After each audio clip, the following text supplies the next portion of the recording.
Hey guys, welcome back to another Weird Wednesday. I'm Ashers, and this is Pat O. Pat. Oh, how was your weekend? My weekend was okay. I finally got around to joining the rest of the civilized world and watching Stranger Things season 4, part 1. Oh, good. Finally. Yes, and I thought it was pretty good. I don't see. I was like vaguely aware of the hate chatter on Twitter, but I kind of glanced over it because I hadn't watched it, and you kind of alluded to it last episode too when you said that you had watched the season last Mhm. weekend. But I don't see why people hate on it. I mean, we don't have to get super in depth with it because I'm sure some people haven't finished the Sure. thing yet. But outside of the Russian thing, seemed a little drawn out. Um, I thought it was solid, and the twist the twist that it gets into, I bought. I thought it was good. I love the D&D shit.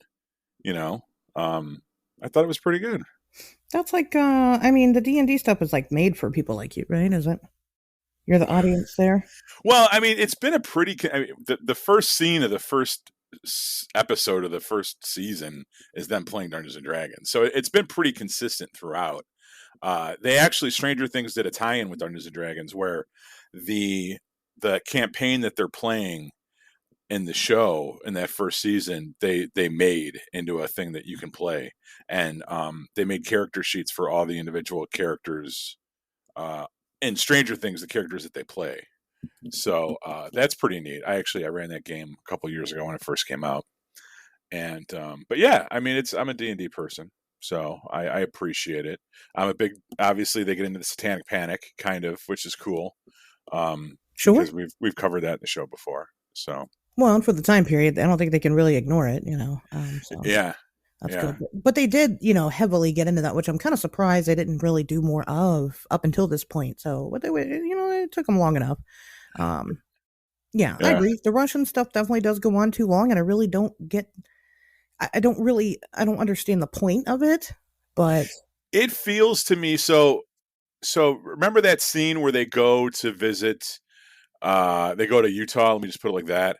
And they go in the house and there's all those kids running around, and it's this kind of like lighthearted, very Spielbergian Amblin 80s thing, right? Um I get if you're going to do a show set in the 80s, having somebody that grew up in the 80s. The Russian threat was a real thing. The Cold War was still going on, and there was a lot of movies and media that played into that tension. Rambo 3, he's fighting the Russians. There was this movie, The Ruskies. There's Red Dawn. I mean, it was kind of a consistent thing in culture, is this fear of the Russians. And so to see it represented in Stranger Things is not completely, it fits the motif, but I think that it could have been just like kind of a throwaway 15-minute gag, like the house full of the crazy kids in Utah was. I think they only needed to really touch upon the Russian stuff like that. I don't know if it needed to be this whole big fucking subplot that's still going on. right. Like I think they kind of overstayed their welcome there, and maybe narratively they painted themselves in a little bit of a corner because of the end of last season by having them fucking show up in Russia. Um, but yeah, outside of that, I have zero complaints, and Are I'm you excited. spoiling the show? Are we spoiling? No, because hey, if you haven't seen the season finale of last season Stranger Things that came out 17 fucking years ago, like, sorry, bro, but I'm not giving away anything that's really happening this season, so I don't think we're Mm. spoiling it. I mean, it shouldn't be. I think people kind of came to that conclusion, but like, still, it just doesn't. It doesn't really fit. Why? I mean, how and why and what? That part doesn't really make any sense. So it seems like they're just throwing it in there just because Russia. It's an 80s motif. Russia was very big culturally I mean, because this whole thing is set in the 80s. That's what they keep. It's when they run out of an idea or when they need something to do, they kind of do an 80s throwback thing. Unless you And don't get it, here's your proof. and yeah, that's exactly what. Yeah, it's an 80s thing I more than mean, but anything. but where does it fit in the story? It just doesn't fit like that. Like not like that in the story. So Well, especially when you see the season 4 part 1 finale, you realize that the Russian shit's totally inconsequential. Like you could fucking not have it in there. right, you could delete every single scene with all that in it, and it would make no difference. I mean, maybe down the line there's a plan, but Maybe, yeah, that's the only thing I could think of is that it'll dovetail around, but I don't see why they would need to because the only thing I like about the Russian stuff. Were you a big Game of Thrones fan? no. Okay, the guy that Hooper's the Russian guard. He had a pretty big role in Game of Thrones. He was like the man with 1,000 faces that trains Arya to sword fight and shit. And so it was cool to see him back at something again because I like him. So, but other than that, who could care less? He reminds me of my brother. He looks like my brother. Yeah, one of my brothers actually looks like. He's an attractive man. So that was the majority of my weekend. Saturday was International Tabletop Day. So, and I had both my kids this weekend, so we played this camel racing board game that was a lot of fun. And also Saturday, I registered for Gamehole, which is like a D&D convention I go to in Madison, Wisconsin, and we'll be reunited with Tobias Whalen again this year. Probably Emily too, I'd assume. But that's where me and him met up last year, and we're both going this year, so that'll be fun. But that's when in is October. That? Oh, October. It's in October. It's like October 20th or something. But yeah, so that'll be cool. Get to hang out with Toby W again. And I think the big news from this weekend would be that we are, well, you always were, but I'm officially going to the Wyethville UFO Fest. Just letting you go. Just waiting until you stop talking. Wyethville UFO Fest. Yes. I think it's not Wyethville. I think it's Withville. Well, whatever it is, it's marking the 35th anniversary of the mysterious Wyethville UFO wave. It's free to attend, no tickets or registration needed. Just show your ass up to the Wyethville Meeting Rooms, 333 Community Boulevard, Wyethville, Virginia. Not West Virginia, actual fucking Virginia. Regular Virginia. Regular old Virginia, birthplace of Thomas Jefferson. And I'm excited to be there with you and a bunch of other people. Who knows who's going to actually fucking show up. It's cool because a lot of guests that we've had on the show will be there. Yeah. So that's neat. I'm excited to meet Jeff Gregg.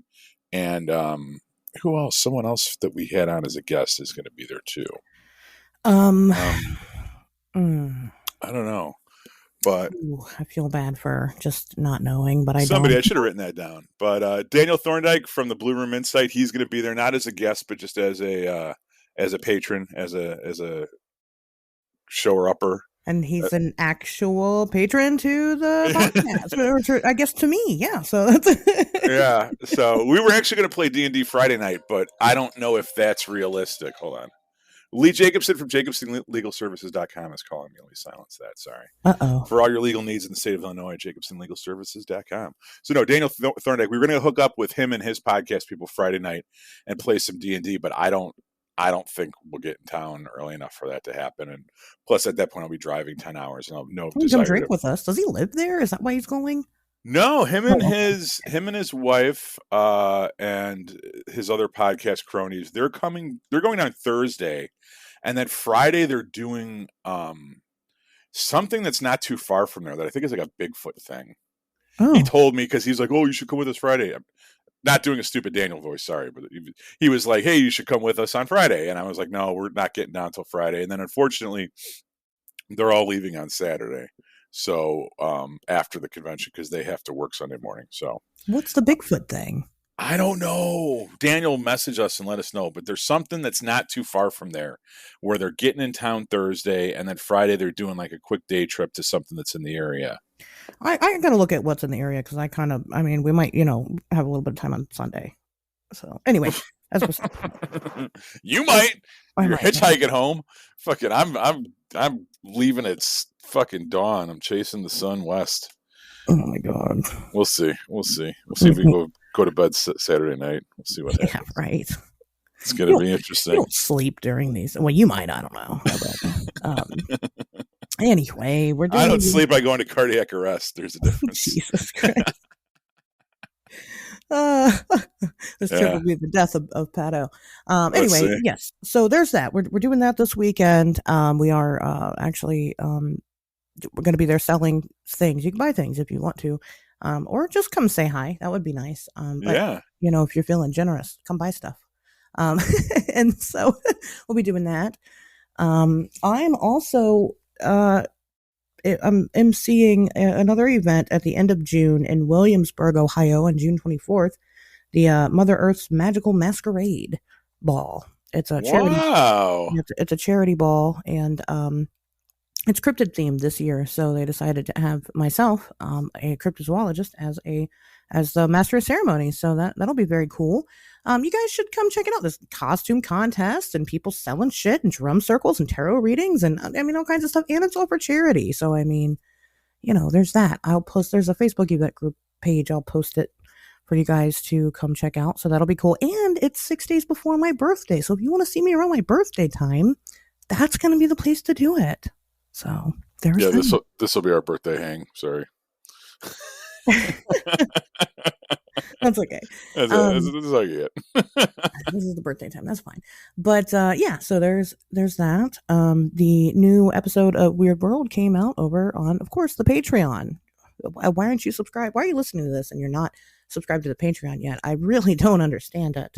But there's a lot of cool stuff over there, actually, that you can't really get anywhere else on the internet. There is, of course, the Weird World series, me and Pat O talking about numerous things in other areas of our lives, and there's still more to come. We have recorded episodes that haven't even dropped yet on the Patreon.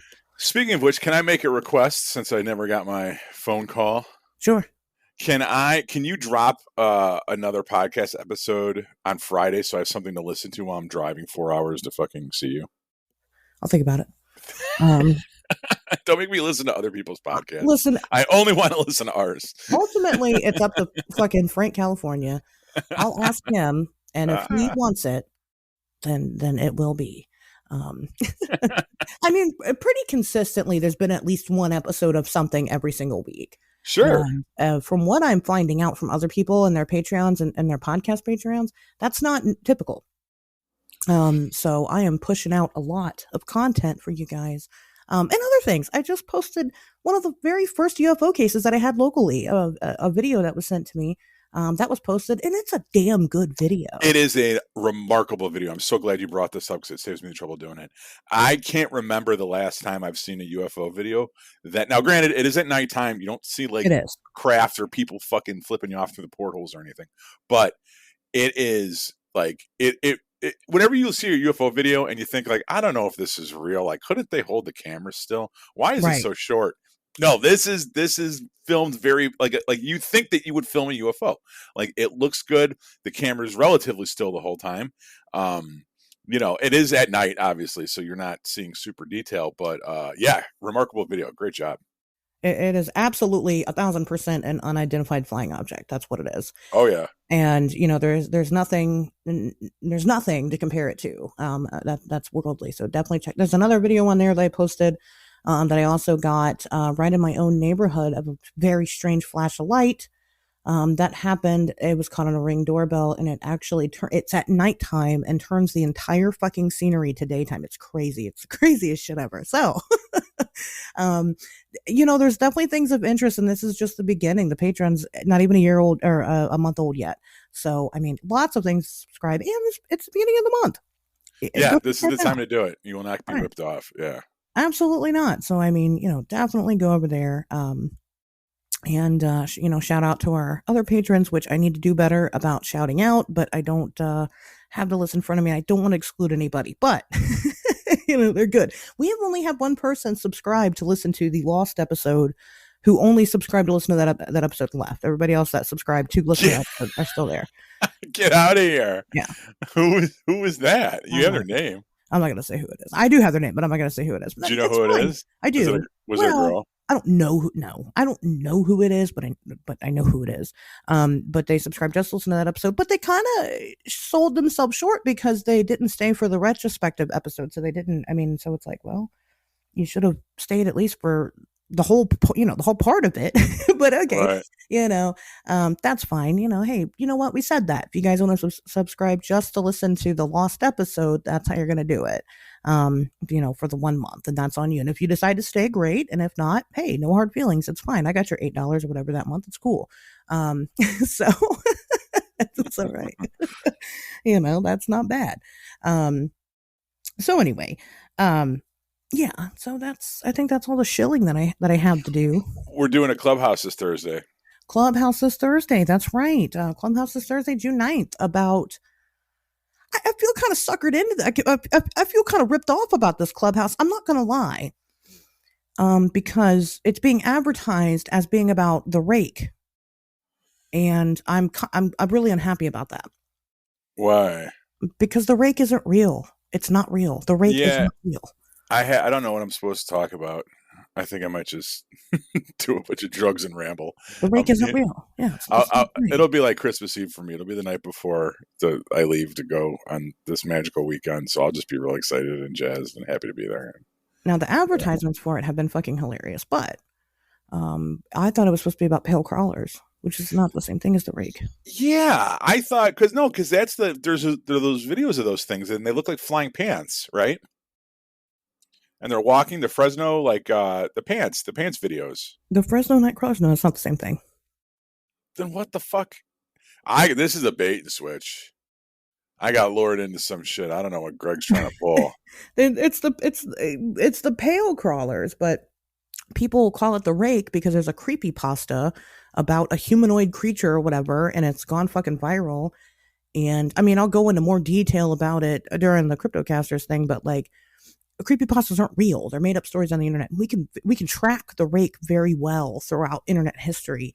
The creators of this creepypasta created a website for people to come and share their encounters with these things, but they're not real. It's fucking the internet trolling everybody. So, But there are reports of people seeing these pale humanoids, these pale crawlers, all throughout human history.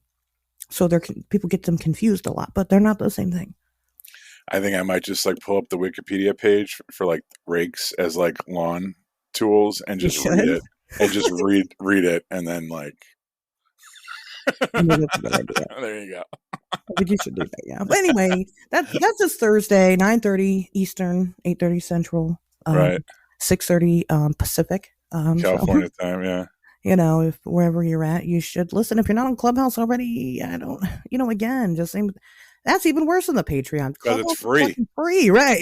Like, you're missing out. You can't hear those episodes anywhere else but on Clubhouse. So Yeah. I use Clubhouse a lot. Like I'll go on just when I'm sitting there reading and I'll go in a room will pop up or something and like it's very interesting. I like it. I like it for I'm starting to like branch out and not just follow our people, but other people that are talking about shit that I'm interested in. And I'll drop in on their rooms and listen to them. And sure, it's interesting. It's an educational tool. It's a tool for community and communication and all that stuff. So check it yeah, out if you haven't already. absolutely.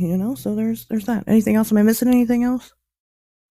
No, I had a thing in my notes about Amazon fulfillment centers because they're building one. They've built a bunch around my house and they're building another one. And they're creepy as fuck, man. Have you seen any of these things? They're like huge. I mean, I guess they need to be that big because people order that much shit off Amazon, but they also look like they're going to be detention centers or something. Yeah, I mean we've got one. I mean we got a bunch. Yeah. They're everywhere. I mean they are weird. Manufacturing jobs are kind of like that in general, though. They're like fucking internment camps. Yeah, I mean there used to be an industrial area over by where I used to live, Coca-Cola bottling plant and some other stuff. And I mean we would go back there and have sex and shit cuz you could at night it was like dead. But this is kind of different because there's these huge giant long buildings that are like just gray concrete and windowless, you know what I mean? And like they level areas, they level like little woodsy areas and this one residential area over by my house is where they're building the newest one. There's already like 3 over there that aren't even open yet, that aren't even being used, and they just leveled this residential area to build another one. And you're like, what the fuck? And I live at a very where I live is like the nexus between a couple different interstates. So it's a very good, it makes sense why they would build all these things here Right. because from here you could go in a bunch of different directions. And but it's still unsettling to be like, oh, this is what's going to be around here is like these fucking things. And yeah, it just brings me back to the whole Walmart's being used as FEMA detention centers and shit. And these things are bigger than what they're not going to use Walmart's. I'll tell you that they're going to use these places because, I mean, if there's any kind of, just think of it like this though, if there's any kind of shift, like either they're really, really certain that Amazon is just going to keep growing and growing and growing. And there's an actual need for all of these centers, right? Or like, what's their plan B if Amazon shifts or something, if they don't need these things anymore? Like, there's got to be, to buy up this much land and to build these many huge buildings like this. Like, I would like to see what their projected business model is for the next 10 years. Like, how many different, because they're already fucking huge, right? It's Amazon. Like, they're already, like, you know, they'll deliver anything to your house in a day. So, like, how much more market space do they plan on taking over to facilitate the need for all these new buildings? I don't know. It's just you look at it and you're like, what's I don't know. I suppose I don't find it strange because I've grown up. I mean, I assumed you did too, but I've grown up in an industrial area, and like this happens all the time. So like if something were to happen and they tank, well, then it just kind of sits empty for like 10 years and somebody else buys it and moves in and then they leave and so on and so forth. I mean, it just kind of happens a lot. So I don't think it's weird at all, especially with Amazon. I mean, it is very relevant. I think now they know that they're kind of here to stay for a very long time. I don't think they're going anywhere. And, I think that they will use them. It's not as weird to me as like, you know, the fucking mattress factory across the street from the mattress store. That's fucking weird. That's weird. We got to do an episode on that because that is, I swear to God, it's the same thing over here. We might, yeah. Yeah, that's fucking strange because nobody's buying a mattress every fucking day, you know? But exactly. People are using Amazon multiple times a day every single day. So, I mean, like I said, there's much weirder things that I think are worthy of being like, huh. And maybe we will talk about that and, you know, see what the deal is. But no, that's, God bless you for calling out the mattress store. Well, it's fucking weird. I mean, come on. Yes. I would definitely love to hear listener feedback on that one. If you know, it doesn't have to be a huge thing, but just shoot us a message on Facebook or Instagram or Twitter just about that real quick. Cause it's always, I don't know. It's so spot on where I live. Or, you know, call us at 773-59-WEIRD. Weird, yes. We do still have a phone number. You can call. Even better, do like strap on a GoPro and go into one of those places and raise a little hell and see what happens. Just start asking about their back rooms and their tunnels. Start ripping tags off the mattresses, see what happens. See what the salesperson looks like, if they're cut, if they look like they could be a CIA agent or something. Go in there and start trying to buy drugs. Right. I think that'd be a good, you know, I don't know what the deal is with those places. Maybe we will talk about them. Maybe we'll say, maybe that'll be a little Patreon episode because I think that it's going to be a lot like, God, I hate to say it, but Denver Airport, where there's just not going to be a lot. But oh no, I think there will be. I 100% think there will be. I don't know what we'll be able to prove, but I bet there'll be some stories. Or we should, you know, you always talk about. You made a post on Facebook today about how you're an in the field paranormal investigator or whatever. Fuck it, let's look at when we go to Wytheville. Let's find a mattress store and go in there and act like we're mattress shopping. Sure. It'll just be an improv exercise. I've been here. I bought a mattress in my life before. It was very uneventful. From a mattress store? No, I guess not from. It was from a furniture store, which to me makes more sense than I don't think I've ever just been in a mattress store. Right. So that's a good point. We'll do that. We'll just do a whole episode on mattresses. We'll talk about like bodies found in mattresses at hotel rooms and shit. I don't know. Creepy mattress stories.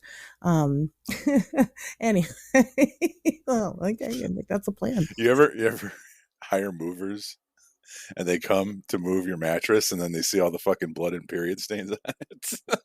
No. And you gotta be like, sorry about that. I don't have period stains on my mattress. Oh God, yeah. Because I don't have periods, but you know. Never mind. Well, neither do I. It's another thing we have in common. Modern medical science does for you. Yeah, no, I've kept listen, I spent a lot of fucking money on my mattress. I'll be damned if it gets ruined by anything. I'm one of those people. I'll put plastic down on the shit. I don't care. I spent a lot of money on that fucking thing. And it was worth every dime. So that's my soapbox. Buy yourself a brand new fucking mattress. It'll change your life. I promise. Anyway.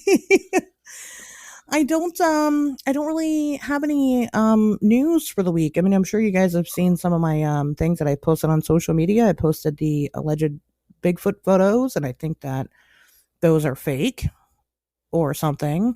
And then I posted that alleged dog man photo, and I think that's fake or Man, I was something. hoping that was a werewolf. Yeah, but I don't think it is. I mean, there's too much about, that one especially. The Bigfoot ones are weird. I can't seem to find out where the fuck those even came from, but whatever. The werewolf one was allegedly taken outside of a zoo. It was posted in a private zookeepers group on Facebook. And then the person who kind of distributed it online was somebody on Reddit and said that it came from this Facebook group. When asked what the Facebook group name was, they said it was called Zoo Creepers. And zoo creeper is a term used for people that work the night shift at the zoo. But I didn't find a Facebook group that's just called Zoo Creepers. There's like Zoo Creepers After Dark and Zoo Creepers at Midnight or Dude, I wish you had let me know about that. One of my apprentices from the hotel, once he got his engineer license, he got a job at Lincoln Park Zoo. And okay. he's like an engineer there and works all kinds of hours and maintains the steam tunnels and the exhibits, but also hangs out with the penguins and shit. He sends me Snapchat videos all the time of him feeding the animals and hanging out and stuff, watching the pigeons fuck. Yeah, I'll reach out to him and see if he knows about that. Zoo creepers. Well, yeah, I mean, like I said, it's a thing. It's a community. It's not like that doesn't exist, but like the actual Facebook group, you can't find it. And, so I've tried to reach out and they said that, they posted it just kind of wondering what people thought of the picture because it's allegedly a trail cam shot around the perimeter fence of the zoo. So it's outside of the zoo itself. Mm-hmm. It's not actually in the zoo. But I think that, these guys, they're night shift workers. They fucking play pranks on each other. I think if anybody did post it, right, it's probably a fucking prank. Yeah. Again, to me, it just looks like a very poorly done Photoshop job. And that's it. I think it was just I like it. somebody outside. You like it? Yes. You're a I fan love of that. it? I mean, like, I understand what you're saying, and I think you're right for the most part. But as a creative person, like, it stimulates the imagination. I thought it was cool. I like it. It's got the big pointy dog ear. Like, I guess now that you say it, like when you say it's a dog man, like, because it kind of it does look like it's got the pointy ears and everything. But yeah, I thought it was a cool picture. I think check it out. She posted on her social media. It's worth Yeah, looking at. everywhere on my social media. Before I said it was a dog man, what did you think it was? A werewolf. Well, that's the same thing, Pat. No, it's not. Fuck that. It's Do the not same thing. do not besmirch the name of werewolves by calling them dog men. That's what they are. No, we're not doing this right now. Not in public. They're the same thing. 10 hours in a car together to fucking argue about this. I'm not doing it now on this show. Listen. I keep my domestic issues fucking private. Okay, no, hold on. I'm fighting a Walmart parking lot. Stop. We're gonna post a poll. Okay, we're gonna post a poll. Are dog man and werewolf the same thing? We're gonna post it over on our Twitter page. So go follow it at Wednesdays Talk. Go follow Twitter and answer the question. Do you think that they're the same thing? I'll post it on in my Instagram story too, even, and we'll see what the people think. There you go. Argument settled by the internet. Thank you. No, because they're gonna whatever. All right. Did you see the news story that I posted in the chat for the show? No. Oh my gosh! So I have a news story. Okay. A woman in Indiana, believe it or not, allegedly tracked down her boyfriend at a bar using an Apple AirTag and killed him by ramming him over 3 times with her car after she saw him with another woman. Galen Morris, 26, allegedly hit her boyfriend Andre Smith, Rusted Power player, also 26, with her vehicle around 12:30 a.m. on June 3rd in the parking lot of an Indianapolis pub called Tilly's.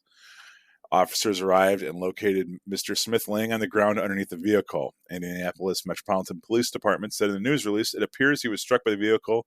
Indianapolis Fire Department, Engine Company 6 responded and unfortunately pronounced Mr. Smith deceased at the time. A witness said Morris had told her about how she tracked down Mr. Smith with an AirTag, according to a probable cause affidavit for Morris's arrest. So are you aware of these things? No. These Apple AirTags, they're basically GPS devices that are like the size of a quarter that you can stick in people's cars and then track them. I've And heard of like those kinds of GPS I've trackers. heard about this shit before because my buddy, who I will not say his name because we're not going to do that, he found out about these and he thought about putting one on his wife's car.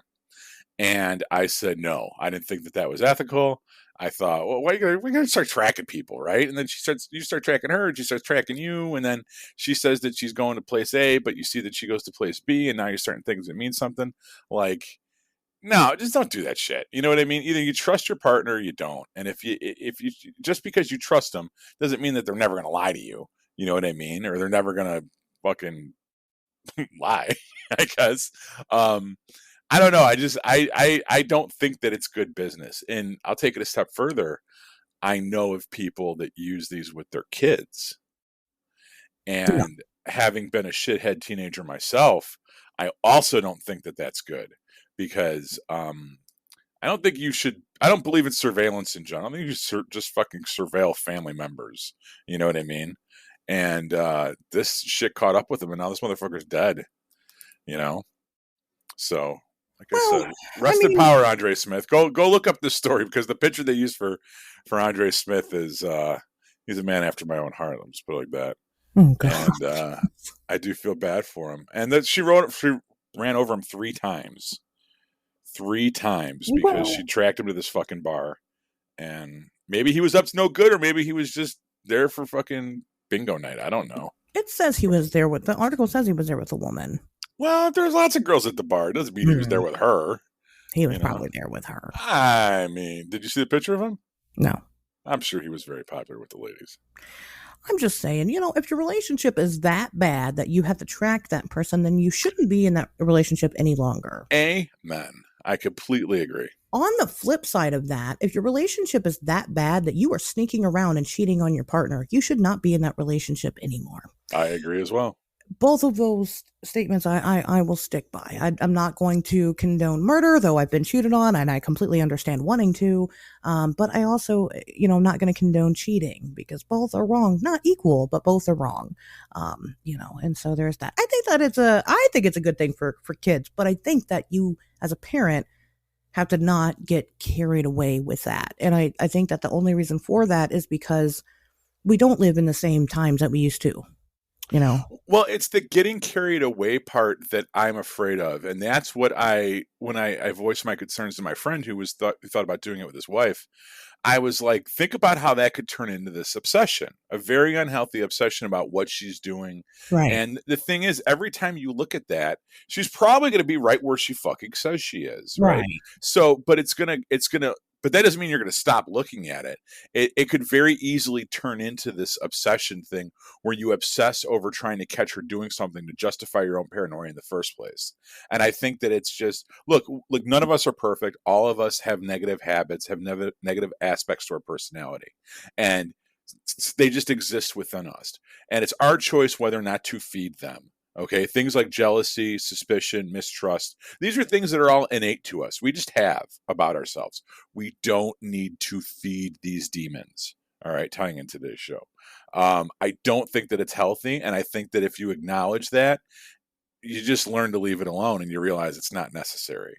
Okay, people have been married for thousands of years without having GPS trackers on each other's cars. I don't think it's fucking necessary. Same thing with kids. Motherfuckers been raising little motherfuckers since motherfuckers were motherfuckers. There's no reason to have a tracking device on your fucking kid.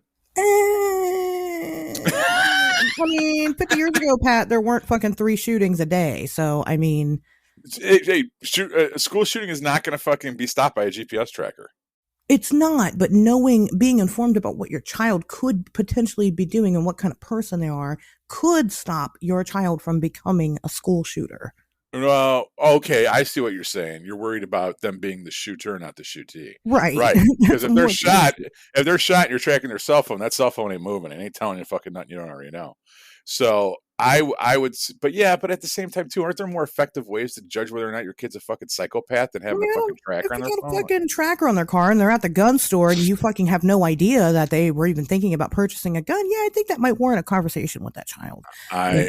I would, yeah. Well, I think it can be very helpful. I could agree with it, but you can't, as a parent, get carried away with that. Kids are going to make bad decisions. We got 5 hours to sort this out. We'll figure this out on Friday. We'll just table it for then. I will not. I'm sorry. I will never try. Even my daughter. I will. Well. Yeah. And a lot of shit changes in 5 years that you really don't know. Just anyway, it doesn't matter. No, I would track her because I know that I'll get stuck raising the fucking grandkid. You know what I mean? So like, I mean that's why. But that's part of getting carried away. She's going to have sex as a teenager. She's going to. And Okay, you just need to get that we're through done. your head. We're done. But I'm sorry I brought this up. if you know that she is doing that, then you can buy her condoms and get her on birth Shut control. the fuck up. Shut the fuck up. Rest in power, Andre Smith. This show's dedicated to you. That's all I gotta say. Rest in power, player. This I'm gonna dedicate this episode to teenage pregnancy. I got a daughter too. Listen, I get it. Anyway, well, moving on. You guys have seen the show topic, right? Did you see it? Pat, did you see the show topic? Yes. I'm just kind of putting it off because I'm worried about doing this episode. Why? Because people really hold these two people in very high regard, and I do not. They're so cheeseball. What do you mean? Those people or these people? These people. These people. Ed and Lorraine Warren. Yeah, they are. Jesus, Ed and Lorraine Warren. So who are they? They are. Ed Warren was allegedly. They're both dead now. But he was allegedly a demonologist, and Lorraine allegedly was clairvoyant and a medium. She could talk to dead people. And they were both very devout Catholics. And they have worked on. They claim 10,000 cases, which people have said that that's probably not true. And that probably isn't true. Let's be honest. It's probably not. But they worked on a lot of really big cases. You might know them, and you probably do know them, and probably had never even fucking heard of these people until, until The Conjuring came out, but that wasn't even their first success. Their first success was the Amityville Horror. Right. But when The Conjuring came out, fucking everybody was talking about these people and acting as if they followed Ed and Lorraine for their entire lives and knew exactly who they were.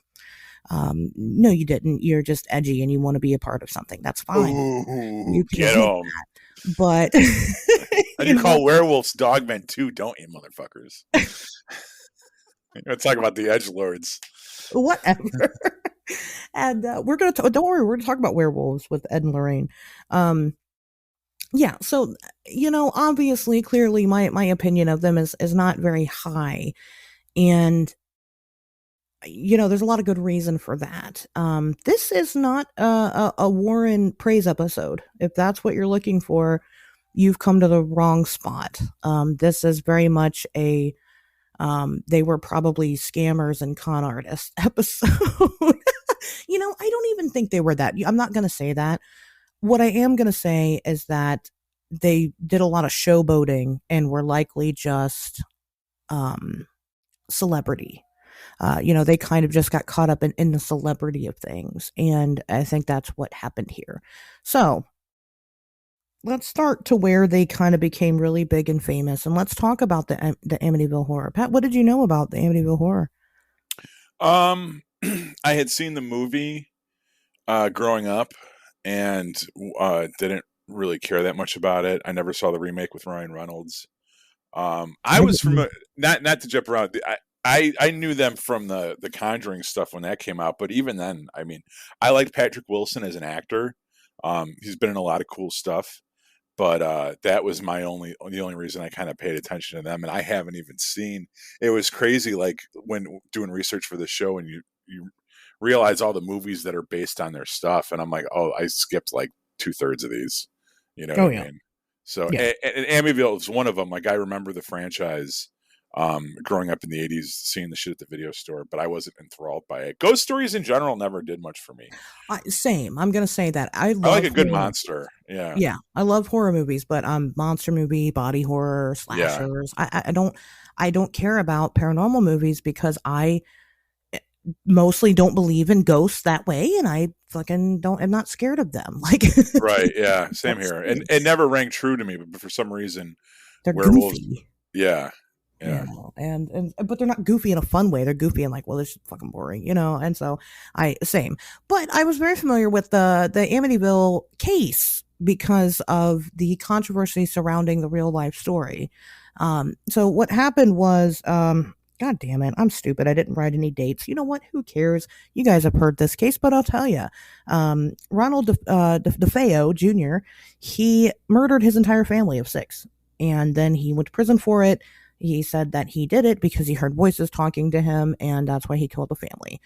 Another family moves into the house, the Lutz family, and they said that it was fucking severely haunted, dangerously haunted, and they left that house within 28 days of moving into it.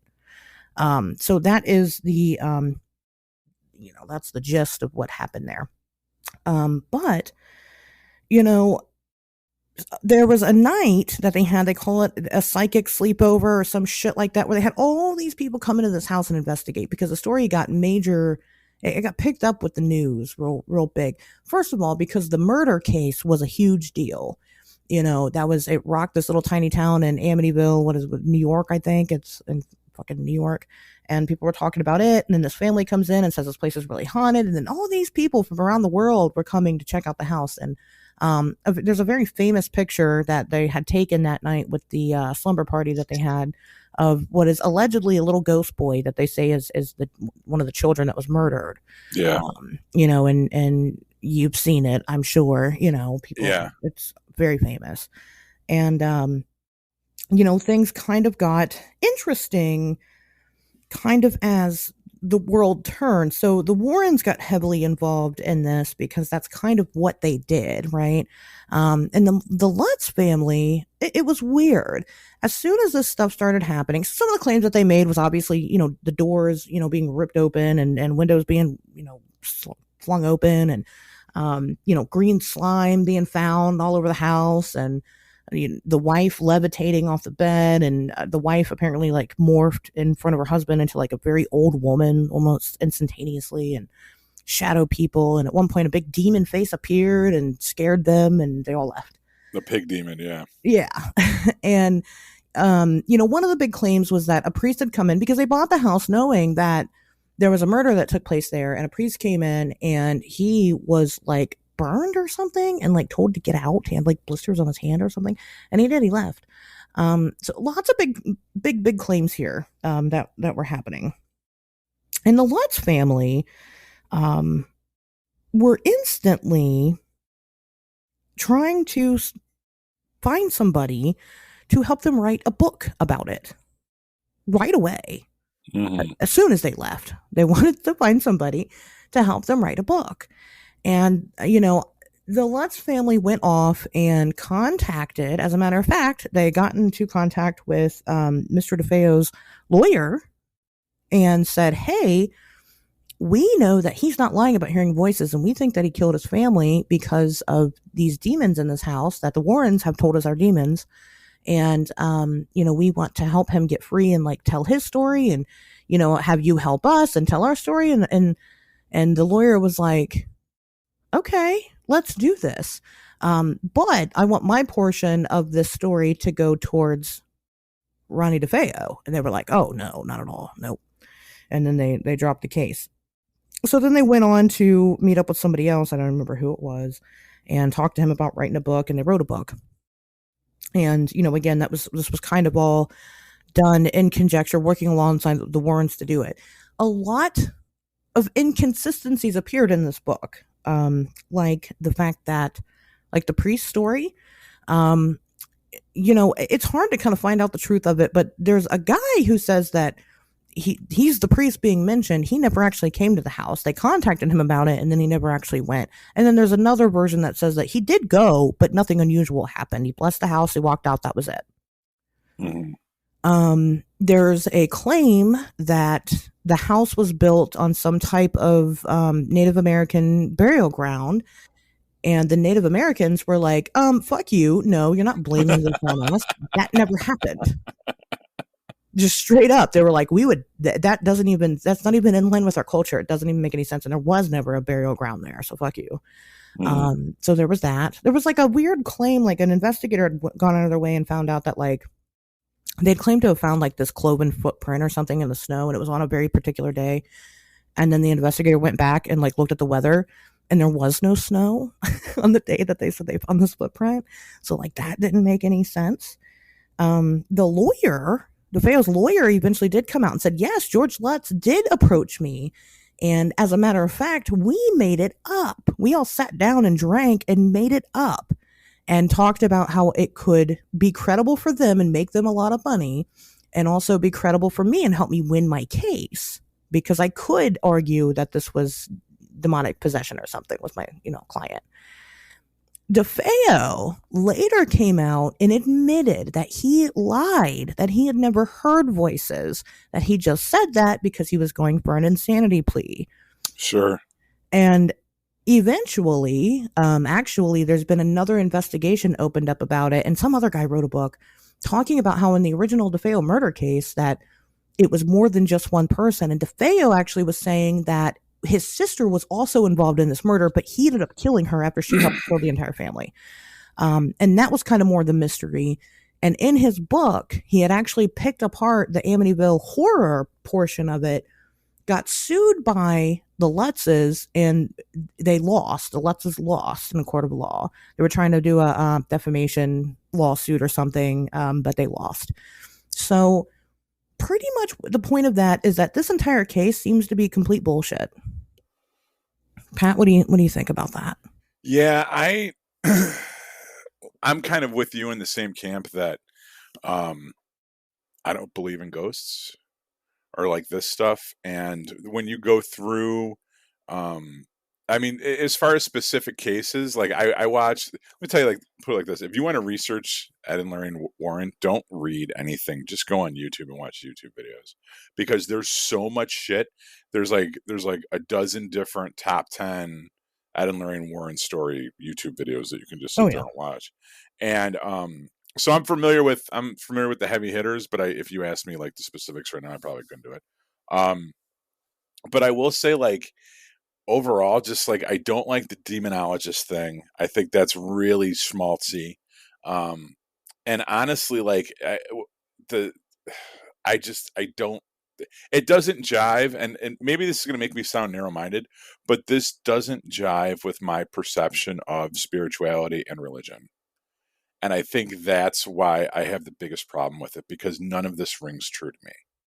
It's just all, and it's based on personal beliefs and my own kind of like worldview, I guess. And this is in direct contradiction with it. Like with the alien stuff, like when we had the big dick guy on, his alien explanation completely flies in the face of everything that I've ever talked about with my own experiences. But I was willing to at least let the two kind of coexist, because who knows? You know what I mean? I'm not really that sure. But I feel like I am more sure about the spirituality stuff, and all this stuff just reeks of bullshit. Does not jive with what I believe. So. Well, we're not there yet. So what do you think about the Amityville case, period? You jump way ahead, way. Yeah, no, that's what I do. That's what I do. You spend the first half of the show telling me to reel it back in. No, I don't. Like I said, like you said, I think the Indian burial ground is a fucking bullshit excuse. Right. It's a very lazy narrative. And you're talking about the contradictions with the priest and all that. There's a couple of those that come in, and then the murder case too. Is this the one where they drive the demon out of the kid and then it goes into the brother and the brother kills somebody? No, but we're going to talk about that. All right. Well, then I'll just keep my mouth shut until we get to that. The son of George Lutz, and I can't remember the woman's name because women didn't matter during that time, but you know what I mean? So she wasn't the face of it. It was actually his George Lutz's stepson, Christopher Quarantino. He lived at the house, and what he ended up saying as an adult is he spoke out and said, you know what? And actually, George Lutz sued him later and lost. He said, you know what? Pretty much everything in the book and the movie is all bullshit, but it did happen. The place was haunted. He was like, I saw there was a shadow figure in my room and doors would open and it was weird. He said, but it's because George, when he moved into the house, he moved into it because that murder had happened and he purposefully conjured things up and invited it into the house, and that's why the haunting happened, and that's why they left, was because George ended up getting scared that he had done too much, and they left. So that's an interesting twist on the story. I don't know. I don't know if I believe it or not. They did leave within 28 days. They left that house. That part is true. Right. So something I believe probably might have happened to make him leave. I don't know, but there's just too much to it that makes it seem bullshitty. So anyway, on to the next one. That's probably one of the longest winded stories because it's the most famous. As far as the Conjuring story goes, that's about the Perron family who lived on this particular house for like 10 years and experienced all kinds of crazy shit. And the Warrens were very, very, very involved with that. And they came in, they said, oh, it's demons, because that's always their answer, is that it's demons. And, went through multiple exorcisms within the home. But a lady took over the house after the parents moved out, and she said that literally nothing ever happened, ever. And that's the case with a lot of these. Even with the Amityville house, people have since lived in that house, and they say the weirdest, scariest thing is that you have fucking strangers show up all hours of the night wanting to see the house. Well, that's Skinwalker Ranch too. I mean, right, right. I mean, you got it people. happens and then it stops. I mean, right, and that's true, and that can happen, But she took over the house. She said nothing ever happened. As a matter of fact, a lot of the claims that they had made about the property, and there's so fucking many to list, like people mysteriously dying, people committing suicide. None of that ever actually happened. None of it. It was never true. Like they mentioned a Mrs. John Arnold at some point that hung herself mysteriously or whatever. She did hang herself. It wasn't there at that house. Her husband also died, but he didn't die in that house like they claim that he did. So again, a lot of inconsistencies. Same with the Amityville stuff, with the history that nowadays with Google in the world at our fingertips, we can easily disprove. And I think that's a big issue, is you couldn't really easily disprove this stuff back then. Mm-hmm. So they could play off of it. Now, the Conjuring movies had some controversy around it, because Lorraine worked with the studios to make these movies. And she had a very particular clause in her contract. And that was that they would not portray the Warrens in any type of way that suggested in any way whatsoever that they were pedophiles, basically. What? Yeah. And that's because a woman by the name of Judith Penny lived with the Warrens for 40 years and actually was in a relationship with Ed. And Lorraine knew about it, but she was like a secret because they were very Catholic and nobody wanted to know. Ed met Judith because Ed was actually, aside from being a demonologist, his his actual job, he was a bus driver. He met Judith when she was 15 years old and he was 30 and started a relationship with her then. And Judith has, come forward and has openly talked about it. She's talked about how like Ed would frequently abuse Lorraine and things like that, and her obviously. And again, how they all had kind of this relationship. Now, open relationships, that's fine. That's okay. But very controversial for people that are members of the Catholic Church.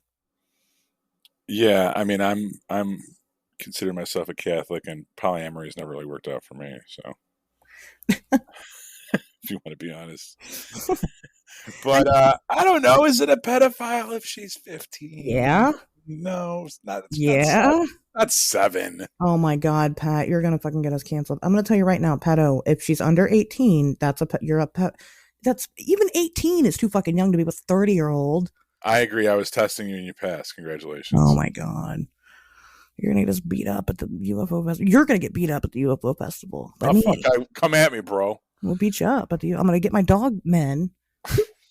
You dog boys. Put them up against your werewolves. I'll take the dog boys, the moth boys, fucking all of them. Line them up. Line them up. They're going to get the same treatment that guy got in the sling. Yes, a 30-year-old man having sex with a 15-year-old girl is pedophilia. I couldn't agree with you more. Absolutely. Reprehensible. There you go. That's the right answer. Anyway, so that's basically the Conjuring stuff. I mean, pretty much, again, if you really want, with most of these episodes, if you want more information, go do it. I can't give it all to you in an hour and a half, 2 hours. But a lot of the shit doesn't add up. Annabelle, the Annabelle doll. Man, what a fucking, you want to talk about a bait and switch? That thing don't look like nothing in the movie. No. I actually kind of dug that, but my, you know what? When I was researching this, I'll be completely honest with you. When I was researching this episode, this was the point when I really started to dislike these motherfuckers. Is during some Annabelle shenanigans, which I'll get to once you do your spiel. Okay. Sure, sure, sure. Oh, I guess did you have anything to say about the Conjuring stuff? Nope, you're Okay, doing good. good. Annabelle. So Annabelle is a haunted doll, very famously haunted doll. If you've never seen it, it's a Raggedy Ann doll. A nursing student had gotten it as a gift, and they had things happen. It would move around the house on its own, and nothing terrible. It was never really bad, but then like the somehow Ed and Lorraine got involved and came to these women. They didn't seek them out. Actually, they had gone to a medium, and the medium said that this doll was possessed by a little girl by the name of Annabelle something. And, you know, they were like, oh. So then somehow they got in contact with the Warrens. The Warrens said, well, yeah, it's a demon, so we'll just take it from you. Yeah.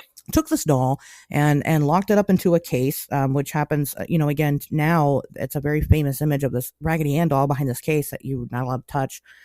You know, but it was never really, you know, it never really did anything to warrant being put in prison. You know, it didn't hurt anybody. Like I said, it would just kind of move around the house on its own. And haunted objects are a whole nother fucking topic that I think we'll have to get into one day because I think that they're bullshit. But yeah, you know, they kind of took this thing and then I know what the audience is thinking. Yeah, but if you talk shit about it or whatever, like it's killed people. Oh, No, I'll talk shit about it. Fuck you. right. It never did. Ed made up a story that some guy was like making fun of it at the Yeah. museum and that he got on his motorcycle and got into a car accident and died. But But there's no even proof.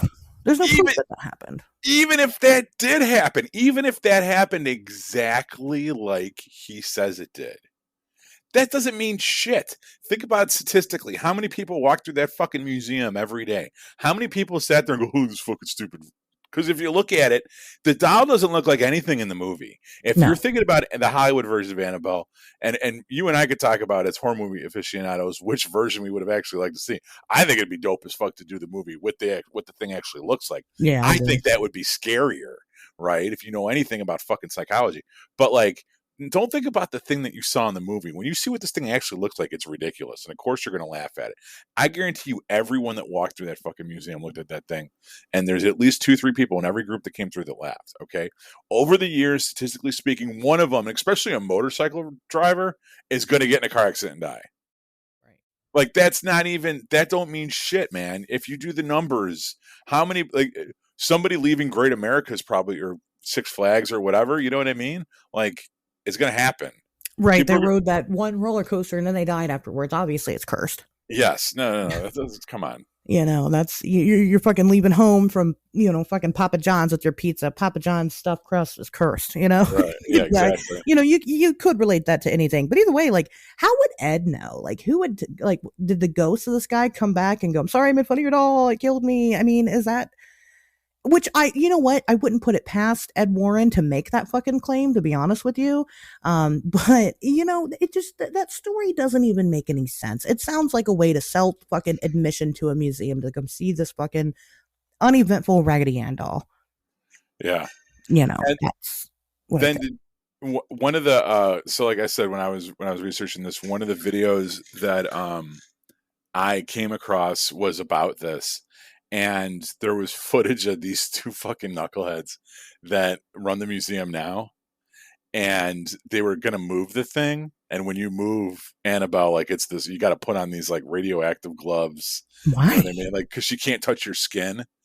And before they moved it, they said like this prayer to Saint Michael or something, who's like the archangel. It was such BS. Bullshit. It yeah. dripped of fucking BS.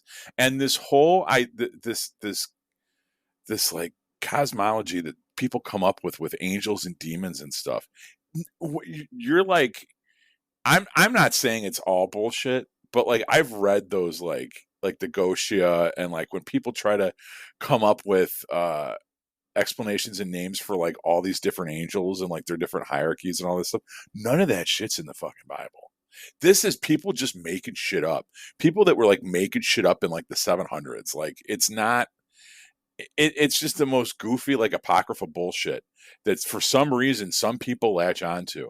People that consider themselves to be devout Catholics latch onto this stuff, and it's bullshit. None of that is in there. No. None of that is in there. And it's like, and not that I'm saying that the Bible's a fucking historical document anyway, but like you're really quoting these really small, obscure, non-canonical, fucking almost entirely dismissed like documents from, like I said, from like, 1500 years ago. And you're thinking that this thing is right and that's why we have these, and it's all merchandising. It's all, you know what I mean? It's like it's the same idea that like GI Joe had, right? So when GI Joe first came out, there was one GI Joe and it was like a Barbie. It was the male Barbie, right? And you could sell different outfits. You could buy scuba gear for the GI Joe or a parachute for the GI Joe, but it was always the same GI Joe doll. Well, in the 80s, they realized if we made different GI Joes for all these different outfits, we could sell every kid 15, 20 different GI Joe action figures instead of one GI Joe doll and a half a dozen different outfits. And it's the same thing that they did with these fucking angels, right? You're going to sell one Jesus statue to people that like Jesus, but if you create this pantheon of fucking saints and angels, suddenly you can sell medallions and prayer cards and statues that you got to bury upside down your fucking lawn. It's all bullshit. You know what I mean? Right, a whole lore behind it. Yes, it's made up fucking lore. And and once I saw that was what he subscribed to and that's what he's peddling, that's when you knew it was a fucking marketing scam because they're already working the merchandising angle. You know what I mean? And seeing these goofballs like with these giant rubber gloves get ready to move Annabelle with this weird made up prayer to Saint fucking Michael of the Heavenly Flaming Sword or some shit. I was like, whatever, man. I checked out. It was bullshit. Anyway, that's my rant. So yes, and I agree. I mean, again, these people, you're not powerful. Sorry, if you're fighting demons and shit, they're stronger than you are. You're just a human. You can't do anything. You're powerless. If it really wants to hurt you, it's going to, and that's just the way it is. And that's my personal. I mean, that's my take on these things. But moving on from Annabelle. Again, just an object soaked in bullshit. And they have an entire museum of these objects soaked in bullshit. They claim to have a vampire coffin from an actual vampire, but no actual proof of this vampire ever existing. So it's like, okay, so you're hunting the paranormal and you got close enough to a vampire for them to gift you a fucking coffin, but you couldn't at least like take a fucking picture with the guy. Yeah. And that was another thing that rang my bullshit detector is because, okay, so now there's vampires? Like, whoa. Let's slam the brakes on this. What's your explanation there? What's the deal with the like? Are there a lot of them? Was it just the one? How did he get that way? What's the cosmology there? What, you know what I mean? What's the mythos? Like, it's easy. Demons. That's their explanation. Demons, and that's it. That's all their explanation ever is for anything. So fucking lazy. You had a chance to do a spin-off. You know what I mean? Right. You could make it better, but instead you just fucking beat the dead horse. But anyway, let's move on to the devil made me do it case, which is what you were talking about earlier. Yeah. So the Warrens came to investigate a child known by David Glatzel, I think it was his name, an 11-year-old boy who a family was moving into a home and he started doing weird shit, growling. He claimed that he was being followed around by a man. Sometimes the man would change forms and look more like a beast than a man. And they would come out and exorcise this child a couple times. Now, the Catholic Church also came out and investigated it, and the Catholic Church found that there was nothing odd going on, but the Warrens, gravely disagreed and continued on. At one point, all these people have too many fucking kids. I'm going to say that right now, but they're Catholic, so that's why. So at one point, the daughter in the family, she moves her boyfriend into the house. His name's Arnie Cheyenne Howard.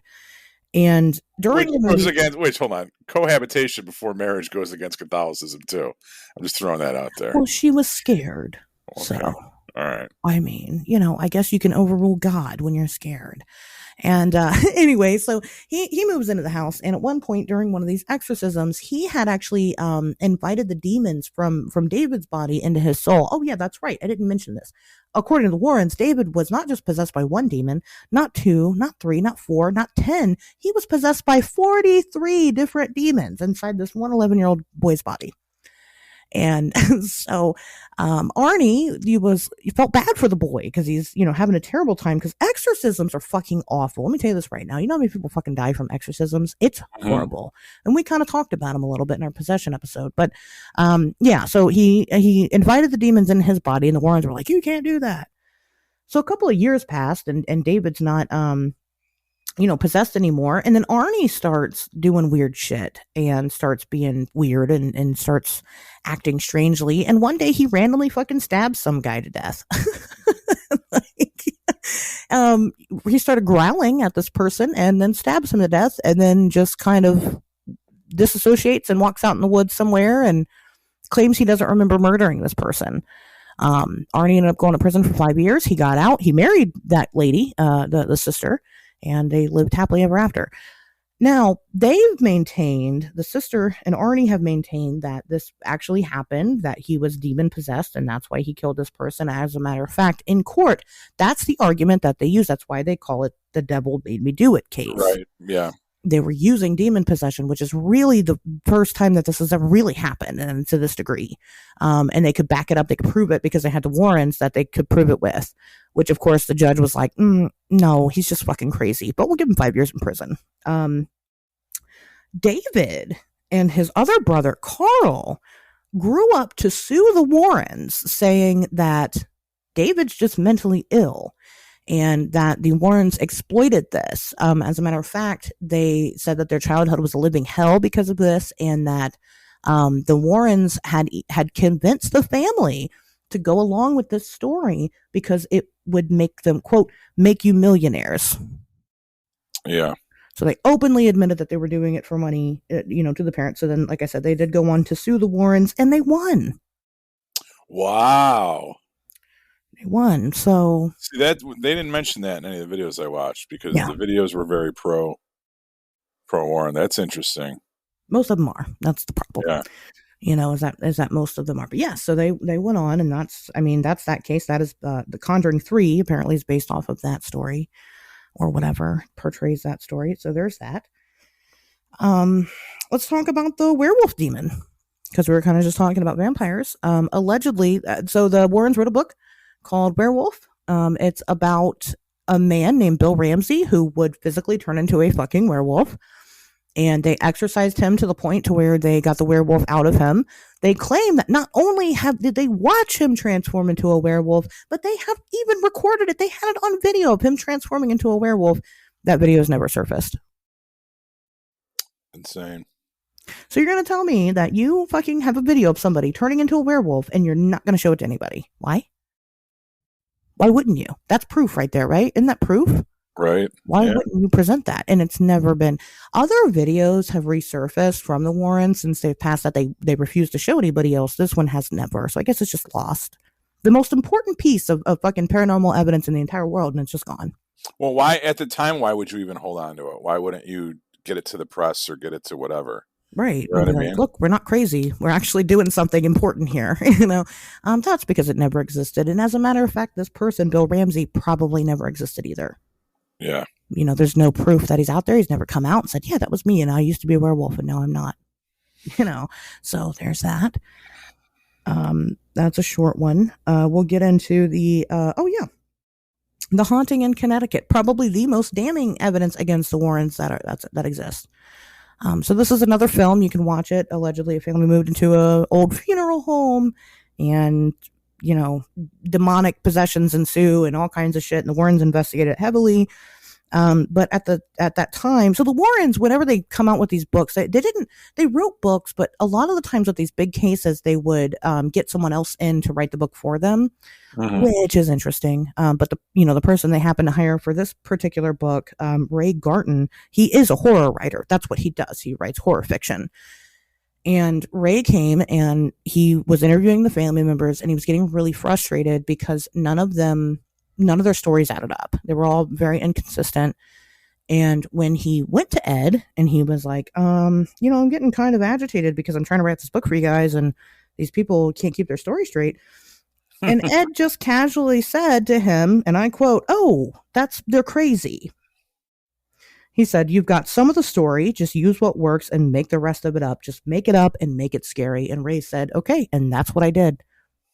Most of what's told in that book did not actually happen. I made it up because that's what they hired me to do, and I'm a horror writer. So, just straight up admitted. There was somebody that also lived in the home with them. I think it was the landlord lived in the home with them. She never experienced any of this paranormal phenomena that they had ever. And of course, nobody since, before, after have experienced that ever again. And it was a family of like drug addicts and alcoholics and shit too. So there's that. So yeah, another again bullshitty case that kind of they openly admitted. And then of course my last little anecdotal evidence before we kind of get into our closing thoughts here. The New England Skeptical Society went after the Warrens hard. Because the Warrens were New England based, and I guess there's a skeptical group out there, and of course they don't believe in this stuff anyway. But they would challenge the Warrens a lot. Actually, they wanted to shadow the Warrens on their paranormal investigations, and the Warrens wouldn't let them.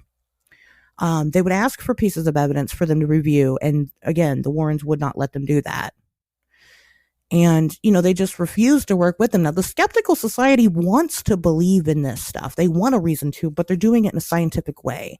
Mm-hmm. And the Warrens just were not on board with that whatsoever. They said that they were very nice people, but they were just completely full of shit. Just snake oil salesmen. And that's what they were.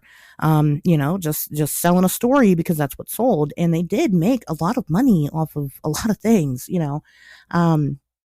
and that was kind of that's basically, those are the biggest pieces of evidence for how they were bullshit. Now I guess I'll say what I think and what I think would happen here. I think that they did start off with good intentions. I think that they genuinely believed a lot of the things that they investigated. These are only their most famous cases. We're not even talking about the everyday normal, quote unquote, normal shit they investigated. I think that in a lot of these things, they did genuinely try to set out and help people. And they did help a lot of people, with their experiences. But I think that they embellished a lot. I think that they sensationalized a lot of things. Clearly, when they went into an investigation, they had a confirmation bias. And I'll tell you, that's really hard to set aside when you investigate this stuff. Because you go in and you want to believe that that's what's going on. But the Warrens, instead of just simply wanting to believe it, that's just what they believed. They believed there was demons and they were going to prove that there were demons. So everything that they would find would support that. And that's really the only way that, they would do it. But again, I think that they did knowingly lie about a lot of things. And since they had each other to kind of back up those stories, and then these people that they would convince other things were happening that really weren't, I think they did it because you do want to make money. And, let's be honest, if you're not fucking exorcising werewolf demons, you're not making a lot of money. It's just not happening. Right. Which sucks because I think the truth is way more interesting. But when you're limited to just Catholicism, then yeah, you're not gonna have a world-renowned podcast like on Wednesdays we talk weird or whatever. But you got to kind of make it work for you. But that's what I think about them. I think that they were just show people. They weren't the real deal. I think you're right about a lot of that. The clinging on to Catholicism thing is was probably just a way to mainstream the occult without being run off as Satanists themselves. You know what I mean? By being constantly professing their Catholic background. Sure. It's a way to make what they're trying to sell more palpable to the masses, because a lot of people, when they see kind of stories like this, they're almost afraid to read it. That's why. But the idea that this guy's a Roman Catholic demonologist and they're trying to perform exorcisms and all this stuff, it legitimizes it to a lot of the public, which is why they were able to be successful. And I think you're right. I think they probably started with the most noble intentions, and when they started seeing what the formula for success was, they realized, hey man, if you want to stop being a fucking bus driver and being a full-time Ghostbuster, then this is the story that you got to sell. This is what the book has to say. This is what we're going to start our own Disneyland. We're going to sell fucking tickets at the door, right? You know what I mean? All of this stuff, they're very calculated, kind of like no-brainer maneuvers, like, because open up, what makes a shit ton of money? Disney. Okay, we're going to make up our own attraction for people to go to. Right. Our own thing for people to go to. We're going to sell books, because books make a lot of money. These investigations themselves don't necessarily net a profit. Maybe you can hustle some money out of the families if they got it, right? But if not, then the only way you're going to monetize this whole thing is by collecting weird shit from around the world. And go into any, you know what I mean? Go to any circus sideshow or freak show. Some of this stuff is just, I mean, this. It's manufactured. It's fabricated. Right.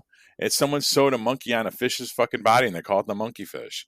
It's like, and that's what a lot of this stuff is, and they know it. It's kind of like a wink, and that's why they were able to fill, people donate this stuff because they want to get rid of it, or people have their own superstitions about something. And my grandma found this thing at an estate sale and it always creeped me out as a kid, and now whenever I see it I get chills down my spine, and I think it's cursed. I just want to get rid of it, and they'll show up and they'll take it off your hands for free, or they'll pay you $50 for it, and then they could put it in their museum and say that it's the, make up whatever fucking story they want to tell and charge people tickets to look at it till the end of time.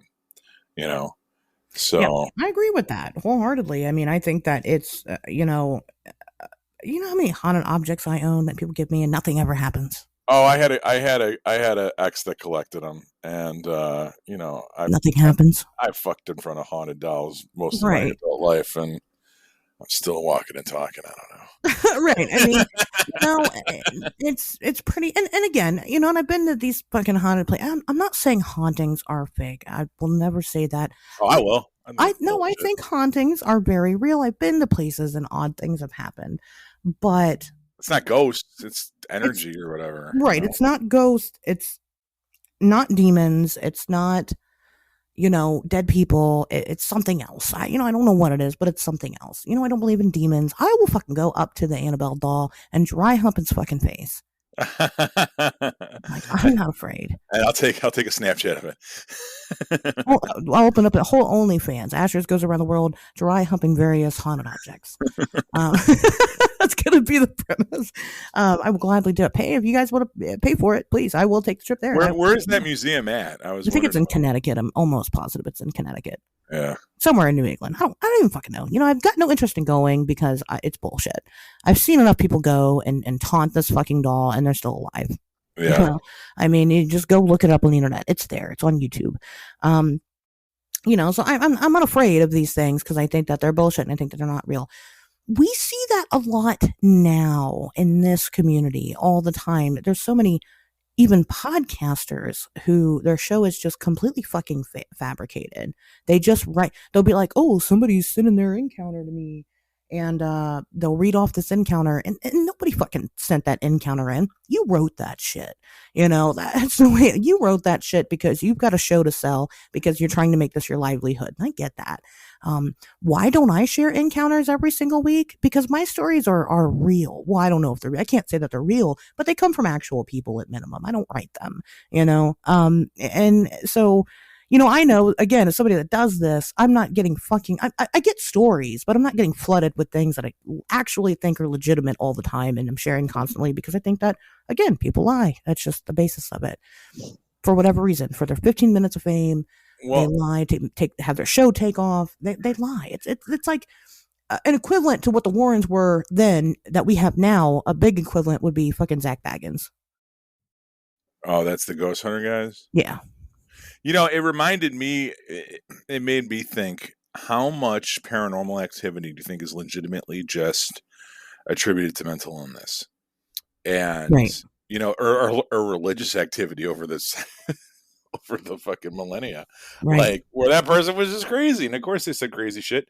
And for whatever reason, we all kind of believed them at the time. It reminded me of our lost episode, where like, if sometimes, you can get inundated with stories like that, and if you choose to give everyone the benefit of the doubt and not question anyone or not use critical thinking, or like you said, confirmation bias, then there's no shortage of eyewitnesses, Right. with firsthand accounts of all this stuff, willing to go on the record to you and only you and tell you this story that you can then turn around, write into a book, and fucking sell. You know, I can take absolutely anybody to any location, and maybe I'll do this. I'll fucking host a tour and I'll take you guys to any fucking location of my choosing. And I'll take a whole group of people, 5 of you out there, and start talking about, wow, it feels really weird. I just feel so off. The vibes are so strange. And guess what? Your vibes are going to start feeling off and you're going to start feeling strange. And all the while, do you want her to creep you out? Trust me, she can creep you out. it's just the fucking city dump. Like, it's just the fucking outskirts of the city dump. It's nothing special. Nothing ever happened there. It's no Indian burial grounds. It's just nothing. You know, it's not, Yeah. I mean, you can make people believe anything by just setting a tone. You know, let's go back and talk about Disney. Look at fucking Disney parks. They have fucking smells that pop off in certain areas of the park to make you feel like you are actually in some type of Disneyland. And you're not really. You're just at a fucking amusement park that's overpriced. Right. You know, Trust me, I could take you to the parking lot of a dry cleaners and make you feel very uncomfortable. I could make you feel creepy anywhere. Friday, that 5-hour drive on Friday, you're gonna be terrified the whole fucking time. Whatever. You're gonna think this is it. This is when he's gonna fucking do it. He's gonna pull over on the side of the road and fucking kill me. He played the long con. I messed up. At least everybody will know. You know what I'm gonna do? I'm gonna blame it on this episode. I'm gonna blame it on us making fun of the Annabelle doll, and that's why I freaked out and killed you on the drive on Friday. That'd be pretty cool. When you kill me on Friday, that better be the reason. You'll be like, this is worth it. Right, or I will 1,000% for real haunt you. I'm not gonna kill you, Fred. I'd be pissed. I swear. Something's gonna happen. We're gonna stop. So we're gonna go pee, and I'm never gonna fucking come back, and everybody's gonna think you killed me. Don't Gone Girl me. Jesus. I'm very Affleck like. Me and Ben Affleck share several qualities, but do not Gone Girl me, please. Oh my god, no. I mean, fucking, oh my god. I could take that. I'm not even gonna do it. Don't do it. I could take that and run with it right now. Who you'd be fucking shacking up with hiding? Fucking Neil Patrick Harris. Anyway. So anyway, the Warrens are thumbs down. Yeah, I mean, you know, stop fucking worshiping these people that aren't even good at their jobs. Like, there are so many other actual legitimate researchers into the anomalous phenomena that, you know, you don't have to follow people just because it's trendy. Like, you can actually not do that and follow real people that actually work and are helping to, you know, make this type of research something scientific and factual. It doesn't help anybody when you stand for people like the Warrens. It hurts. It hurts the community, I promise. So. And jump scares are not real horror. I'm sorry. No, they're not. No, fuck that. That's stupid. It's not real horror. It's cheap. Don't cheapen yourself. You know what is real horror? Fucking What? Jeff Goldblum turning into a fucking fly. Oh my god. I showed my kid that movie like last year and he was like, what the fuck? It's a good one. Yeah. It makes you feel things. You're like, I'm very uncomfortable right now. Right. Oh my god, he's so moist. Like they just sprayed him down with I don't know, so moist. Clear, it's so good corn syrup. Yeah. Just so he glistens and he fucking and he's chilling on the ceiling when she comes in and he vomits on his food and then he spits acid. Yeah. He's doing that on like the guy's leg or something. I think he probably does. Yeah, in the final scene. Yeah, sure. Watch that shit. That's good. Yeah. That's good stuff right there. No, I mean, you know, I'm not gonna tell you what's scary and what's not. Maybe you're scared because you have had encounters with what you think are ghosts or demons or whatever it is you think they are. I'm not gonna tell you what to believe in, and I'm not gonna sit here and tell you that demons aren't real and ghosts aren't real. I can't make that decision. I can't say that. You can't disprove a negative, right? Because again, I think that hauntings are real, and I think that sometimes there are sentient beings behind them, but I don't think they're ghosts and I don't think they're demons. But that's me and my research and my experiences. I can't tell you what you've lived through, and I'm not going to pretend that I can. But you know, that's basically, I mean, that's what I think. I think that the Warrens are not the way to go if you're going to study this stuff. There's better people. Yeah. Amen. There's that. Actually, as a matter of fact, the Warrens went on to train a bunch of people that went on to become really good researchers. I can't think of any particular person, but I'm sure that they have. So I believe in them, because they thought that they were good people, and that's fine. And again, they did help people. I'm not going to say that they were completely worthless. They did help people that did actually think that they were possessed or whatever. I mean, they did help people. Good for them for that. But at the end of the day, they didn't do it because they believed in God or they believed in the paranormal. They did it because they believed in the clout. And you guys just keep fucking giving it to them, and you got to stop it. So there's that. Yeah, there's that. Okay. Stop giving the clout chasers clout. There's more worthy endeavors out there. But anyway, Pato, any final thoughts? See y'all this weekend. We'll see you guys next Wednesday.